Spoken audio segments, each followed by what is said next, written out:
Navbatdagi o'rnatuv jarayonimiz Andijon viloyati Oltinko'lga avtomatik Rollstarning temir stalnigini o'rnatib berdik. Darvozamiz bo'yiga 2.65, eniga 3.75 bo'lgan.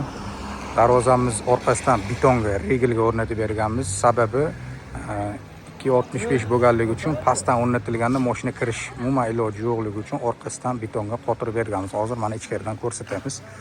Svit bo'lmaganda rushnoy holati ham bo'ladi. Katta radio blok o'rnatib berganmiz. Radio blok ichida korobkasidan ikkita pul chiqadi. Mana orqasidan ko'rinish holati.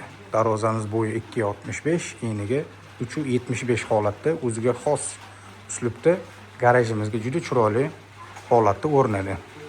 Kimga shunaqangi darvozalar kerak bo'lsa, ekrandagi raqamlarga murojaat qilaverasizlar. Bizni kuzatishda davom etinglar. Bundan-da yaxshi videolar chiqishini davom etadi.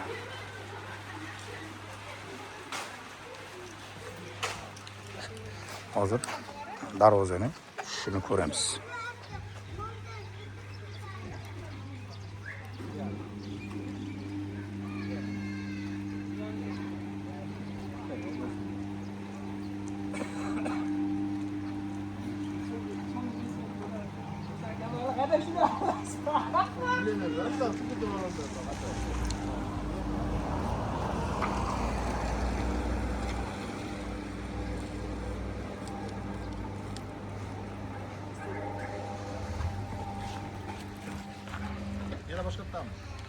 Mana ish jarayonimiz bitdi. Akamizga pultini topshiryapmiz.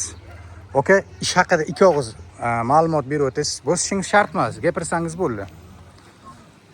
Avtomatik davozaga zakaz oldim. 15 kunda ochilamiz, 10 kunda ochilishdi. Ishlari sifatli ekan, yaxshi ekan. Sizlarga ham qilishni, qo'ydirishingizga tavsiya beraman.